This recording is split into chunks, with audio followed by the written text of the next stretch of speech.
Hello everyone, this is Vishal and welcome back to my channel believe to learn. और आज हम आपके लिए लेकर आए हैं पीजीटी हिस्ट्री के वैदिक काल के मोस्ट इम्पॉर्टेंट एमसीक्यू क्वेश्चंस जो आपको परीक्षा में डायरेक्ट देखने को मिलने वाले हैं। और उससे पहले मैं आपको बताना चाहूँगा कि मैंने वैदिक काल के जो थ्योरी वाला कॉन्सेप्ट है उसको फुल डिटेल के साथ पढ़ा रखा है, जिसके लिए मैंने 5 अलग अलग पुस्तकों का प्रयोग किया है और अपने नोट्स का प्रयोग किया और चीज़ों को बहुत डीप में बताया है। तो अगर आप उसको जाकर देख लेंगे तो आपको वैदिक काल से संबंधित किसी भी प्रकार की कोई समस्या नहीं होने वाली है। और मेरा प्रयास ये रहेगा कि मैं वीडियो को ज़्यादा लंबा ना करूं और जल्दी जल्दी बहुत स्पीड के साथ आपको चीज़ों को समझाता हुआ चलूं।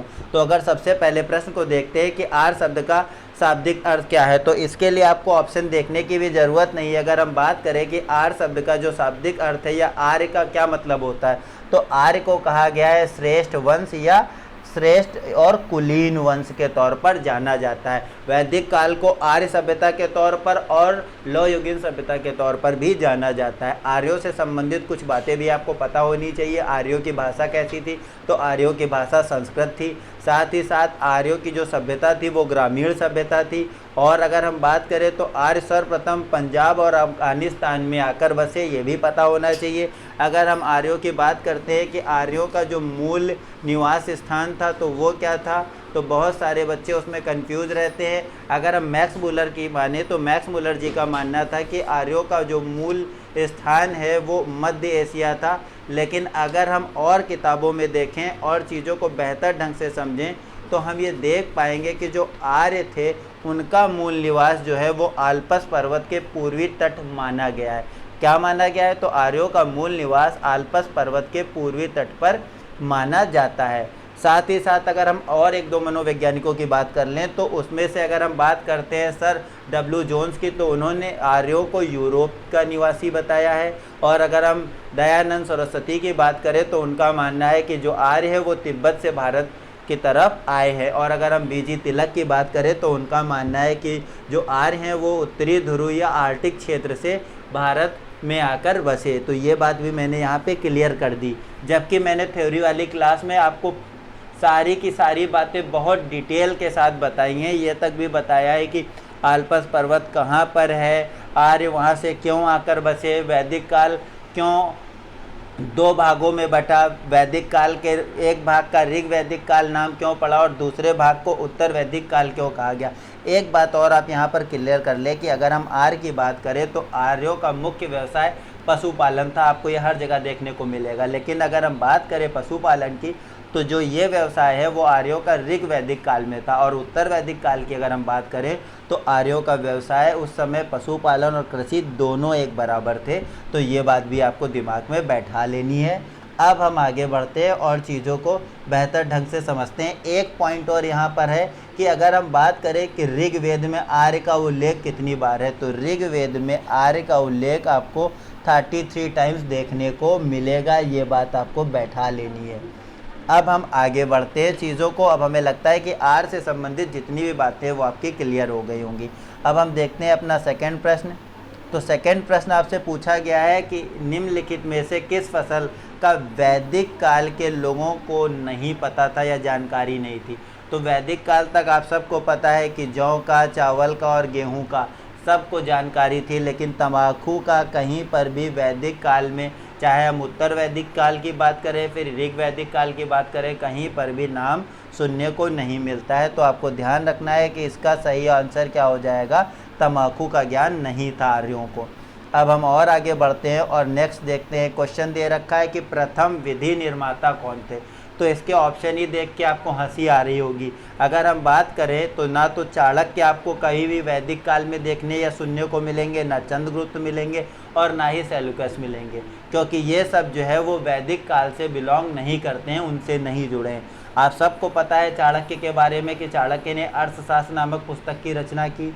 साथ ही साथ उनको भारत का प्रिंस ऑफ मैकियावेली कहा जाता है। सेल्यूकस को आपको पता है कि अगर हम बात करें तो सेल्यूकस जो थे वो सेनापति थे। किसके थे, सिकंदर के। दो सेनापति थे, एक सेल्यूकस और दूसरे निर्याकस।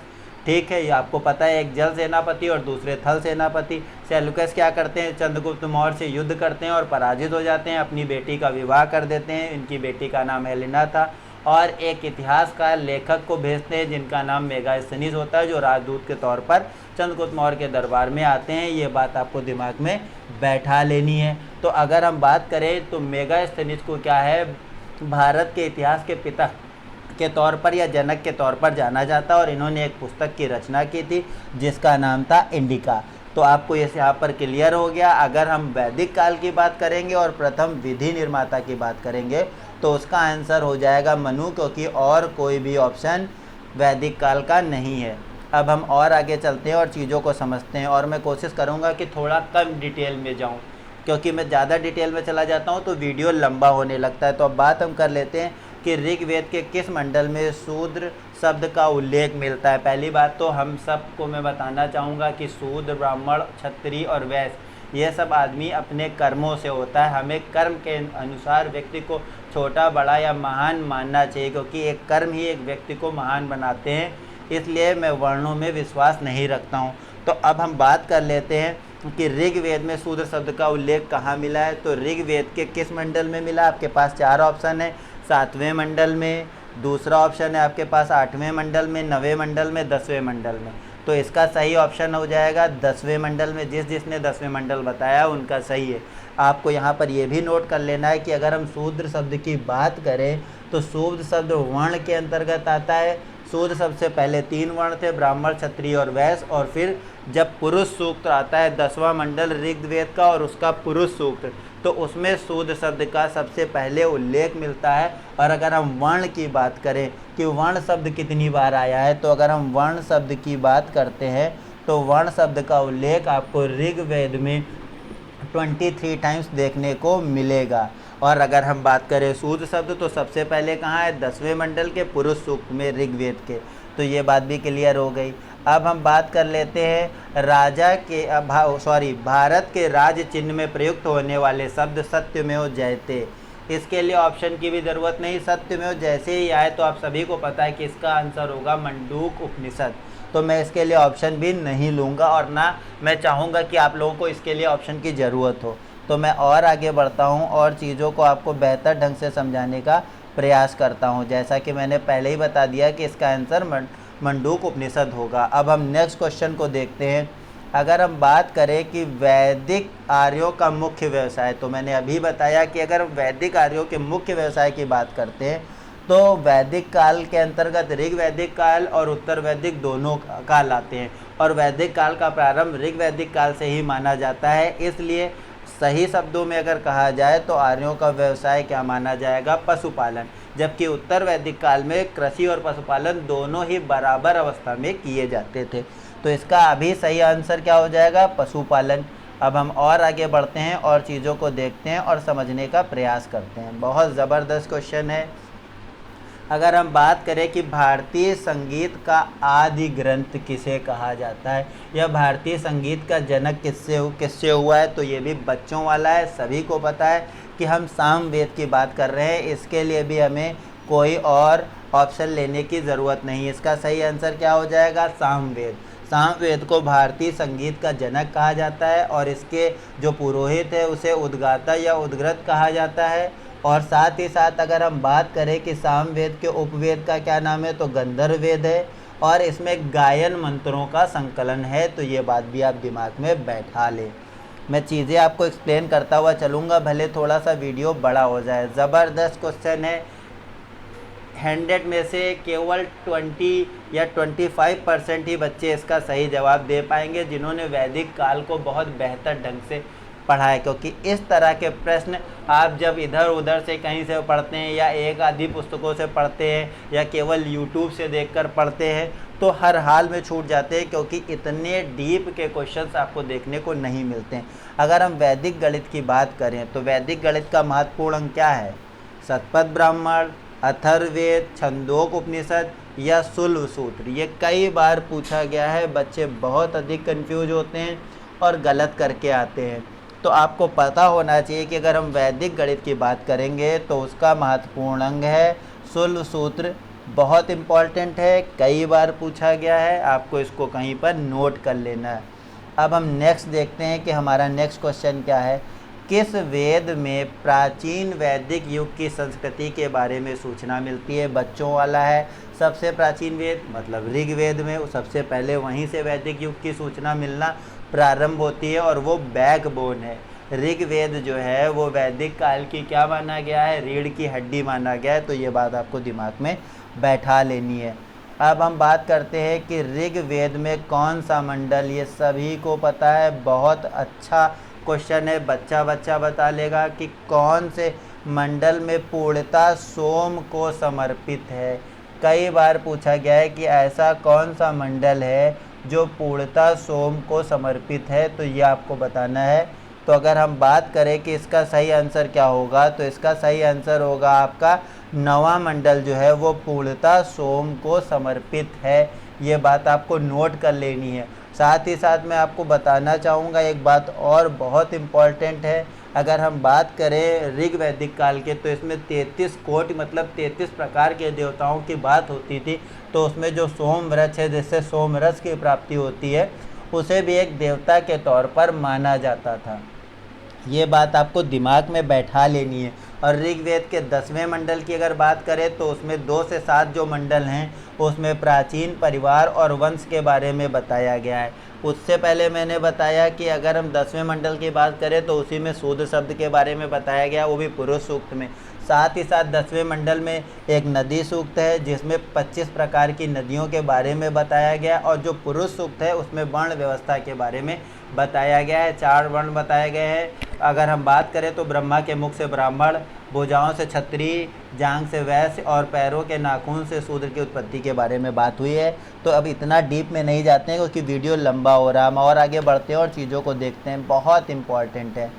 अगर हम बात करें कि प्रसिद्ध 10 राजाओं का युद्ध किस नदी के तट पर हुआ, तो सभी को पता है, हर किसी को पता है कि इसका आंसर क्या होगा। तो इसका आंसर हो जाएगा पुरुषनी नदी, सभी को पता है।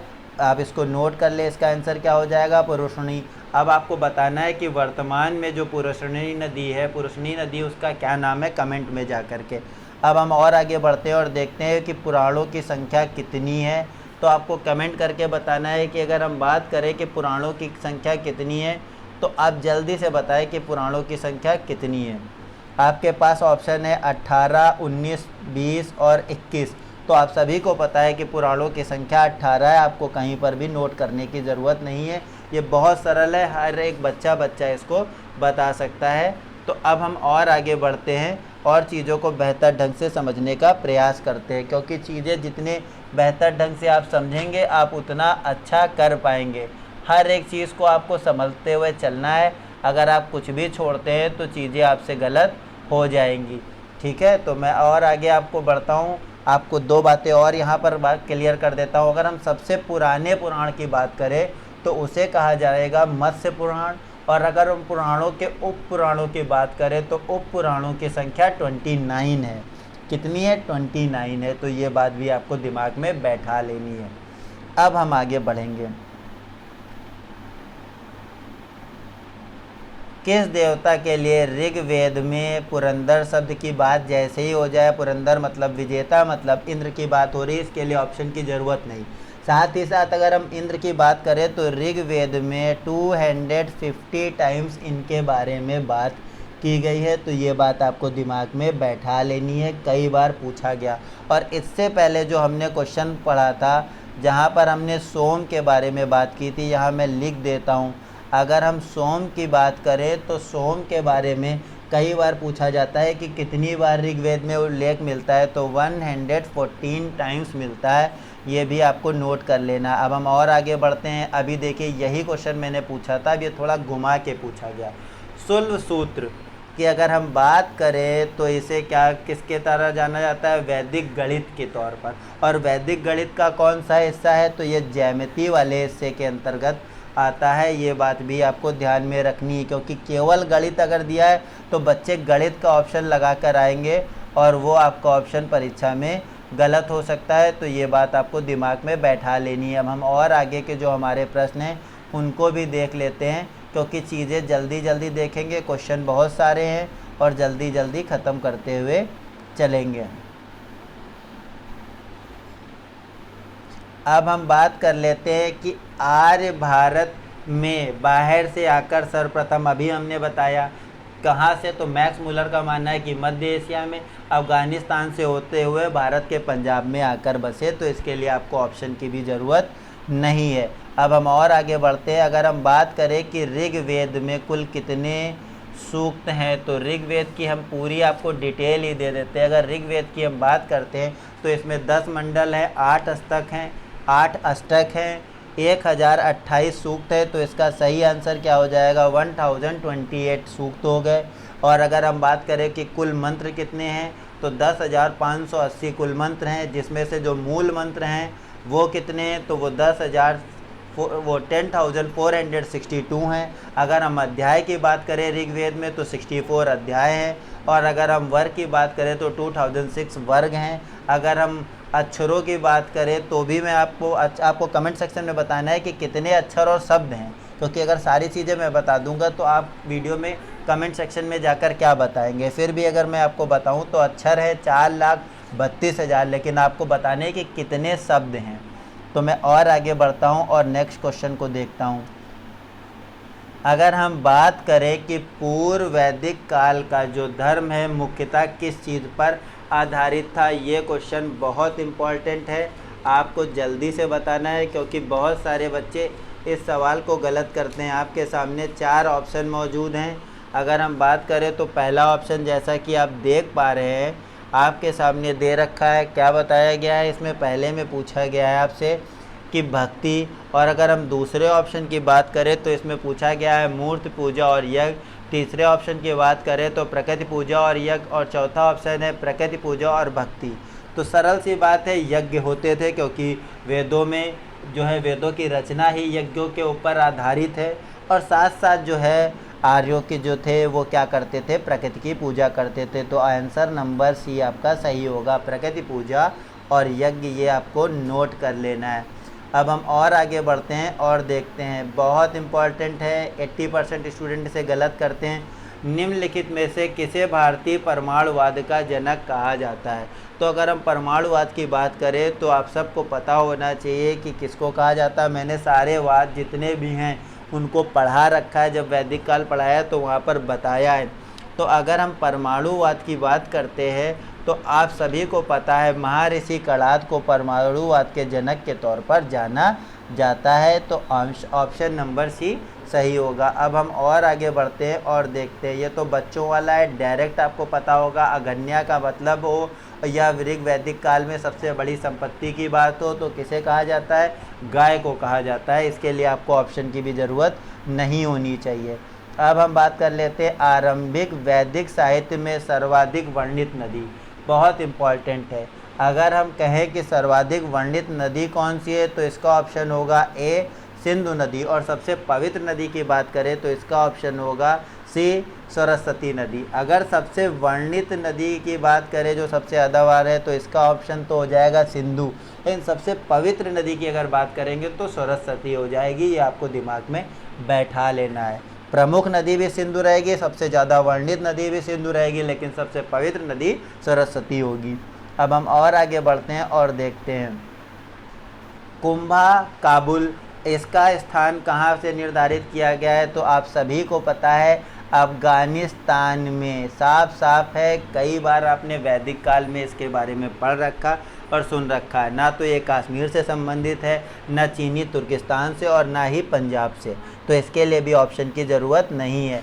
अब हम और आगे बढ़ते हैं। हाँ, ये आया क्वेश्चन बहुत अच्छा, मैंने सारे के सारे आपको बताए हैं, लेकिन आपने अगर नहीं देखा है वो वीडियो तो जाएं फिर से देखें, मैं रिक्वेस्ट करता हूं, क्योंकि चीज़ें आपके लिए बेनिफिट में होने वाली हैं। आप जो भी चीज़ें छोड़ेंगे वो नुकसान होंगी। पूछा गया है कि कपिल मुनि द्वारा प्रतिपादित दार्शनिक प्रणाली, तो मैंने आपको कौन कौन से दर्शन बताए, सांख्य दर्शन।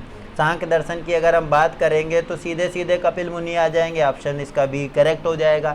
अगर हम न्याय दर्शन की बात करते तो अच्छपाद गौतम होते। अगर हम चारवाक दर्शन की बात करते तो चारवाक उसके प्रतिपादक होते। अगर योग दर्शन की बात करते तो पतंजलि उनके प्रतिपादक होते। अगर हम पूर्व मीमांसा की बात करते तो जैमिनी होते। उत्तर मीमांसा की बात करते तो बाद रायण जी होते। और वैशेषिक की अगर बात करते तो कणाद या उलूक जी होते। ये बात आपको दिमाग में बैठा लेनी है।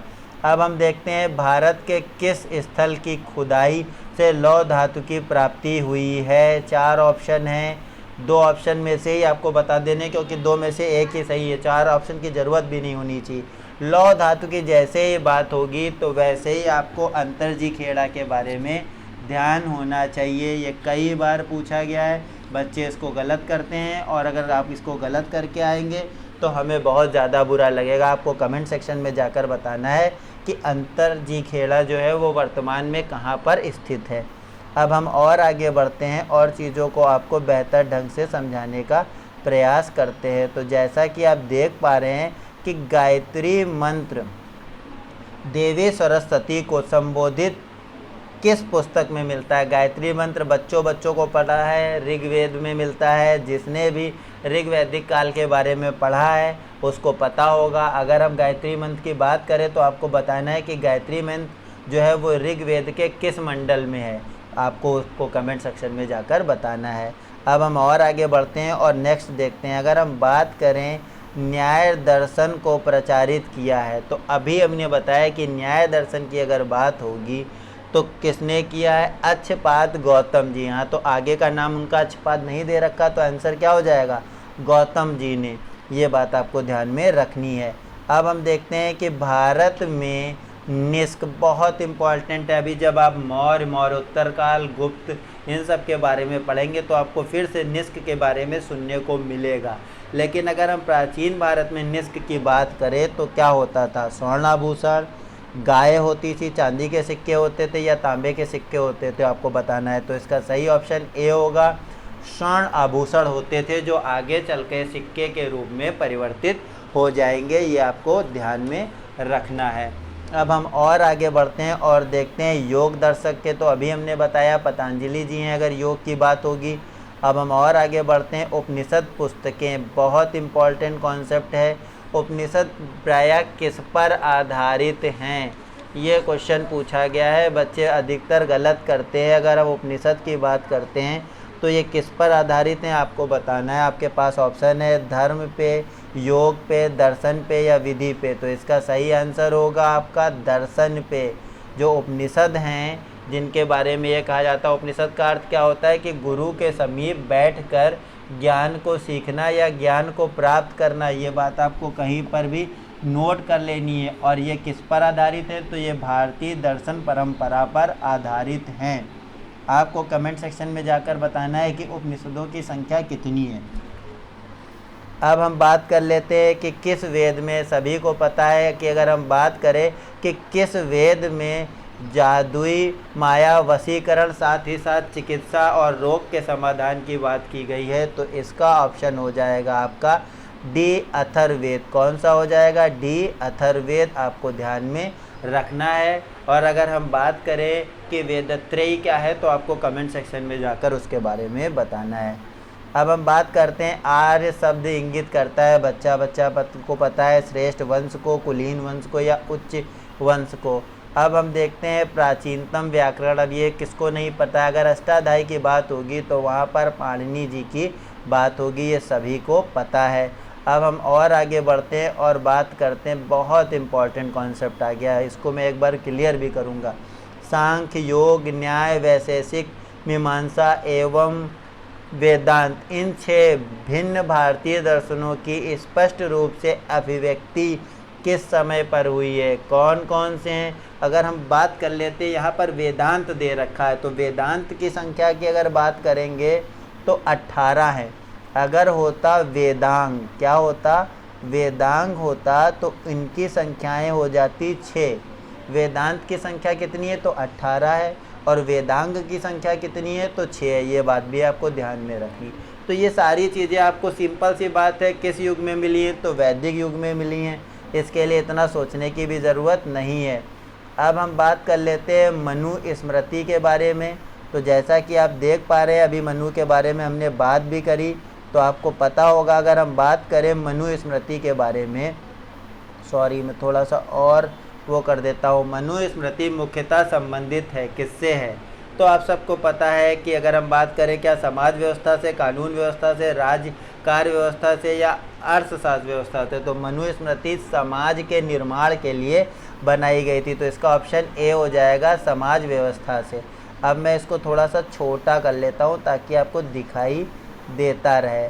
अगर हम बात करते हैं गायत्री मंत्र की रचना किसने की थी, मैं थोड़ा सा इसको और आगे बढ़ा देता हूँ। गायत्री मंत्र की अगर हम बात करें तो आपके पास 4 ऑप्शन हैं। आपके पास दे रखे हैं वशिष्ठ जी, इंद्र दे रखे हैं, विश्वामित्र दे रखे हैं और परलक्षित दे रखे हैं। तो आपको जल्दी से बताना है कि अगर हम गायत्री मंत्र की बात करें तो गायत्री मंत्र के बारे में किसने बताया है या किसने गायत्री मंत्र को दिया है। तो सबसे पहले तो आपको पता होना चाहिए कि जो गायत्री मंत्र है वो आपका क्या है, ऋग्वेद से लिया गया है। और किसके ऊपर आधारित है, तो सावित्री जी के ऊपर आधारित है।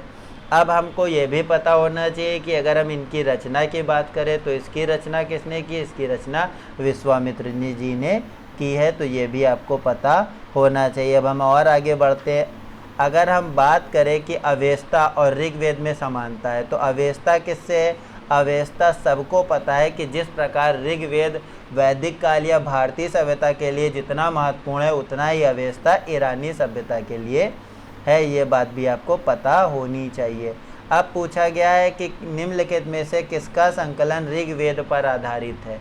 बहुत इंपॉर्टेंट क्वेश्चन है, कई बार पूछा गया है। तो अगर हम बात करें तो जो आपका सामवेद है उसका संकलन जो है वो ऋग्वेद पर आधारित है। ये बात आपको दिमाग में बैठा लेनी है। अब हम और आगे बढ़ते हैं और देखते हैं। नेक्स्ट क्वेश्चन है, कर्म का सिद्धांत संबंधित है। अभी हमने आपको पूरा बताया। अगर कर्म के सिद्धांत की बात होगी तो ये मीमांसा पर आधारित है, इसलिए ये आपको पता होना चाहिए। किस पे आधारित है? मीमांसा पर। 2 प्रकार की है, एक पूर्व मीमांसा और दूसरी उत्तर मीमांसा। एक के प्रतिपादक जैमिनी जी हैं और दूसरे के बाद रायण जी हैं। तो अब हम और आगे बढ़ते हैं और क्वेश्चन नंबर देखते हैं 63। तो अगर हम 63 की बात करें कि चाणक्य साहित्य नामक पुस्तक किस विषय पर आधारित है, तो बच्चे को पता है कि ये चिकित्सा पर आधारित है। अब हम और आगे अगर बढ़ें और हम बात करें कि यज्ञ संबंधी विधि विधान, तो यज्ञों के बारे में अगर हमें बात करना है तो मतलब आप सभी को पता है कि यजुर्वेद की बात हो रही है। इसके लिए भी आपको ऑप्शन की ज़रूरत नहीं होनी चाहिए। जिनके लिए ऑप्शन की ज़रूरत है मैं ज़रूर ऑप्शन दूंगा। अगर हम बात करें कि वैदिक युग में प्रसिद्ध लोकप्रिय शासन प्रणाली थी, इसके लिए आप ऑप्शन ले सकते हैं। निरंकुश थी, गणतंत्रात्मक थी, प्रजातंत्रात्मक थी या वंशानुगत राजतंत्र थी। तो वैदिक काल तक जो थी वो कैसी थी, गणतंत्रात्मक थी। और आपको बताना है कि अगर हम महाजनपद काल की बात करें तो उसमें ऐसे कौन से 2 थे जो महाजनपद थे, ये आपको बताना है। अब हम और आगे बढ़ते, लेकिन यहीं पर आपका आज से टॉपिक ख़त्म हो रहा है और आपके जो MCQ हैं वो ख़त्म हो रहे हैं। तो अब हम अगले वीडियो में आपके लिए लेकर आएंगे धार्मिक आंदोलन से संबंधित जो 3 टॉपिक हैं, बौद्ध धर्म, जैन धर्म, शैव और भागवत धर्म, उनसे संबंधित MCQ हम आपके लिए लेकर आएंगे। तो आपको अगर हमारा ये प्रयास अच्छा लगा हो और अगर आपको इसकी थ्योरी के डिटेल वीडियो को देखना है जिसमें मैंने छोटी से छोटी बातों को अलग अलग पुस्तकों से बताया है, तो वो भी आप प्लेलिस्ट में जाकर देख सकते हैं। और अगर आपको उसके बाद चीज़ें बेहतर ढंग से समझ में आती हैं और आप अच्छा कर पाते हैं तो हमें बहुत खुशी होगी। अगर आपको हमारा ये प्रयास अच्छा लगा हो तो प्लीज़ वीडियो को लाइक करें, हमारे चैनल को सब्सक्राइब करें और इसे ज़्यादा से ज़्यादा शेयर करें। धन्यवाद।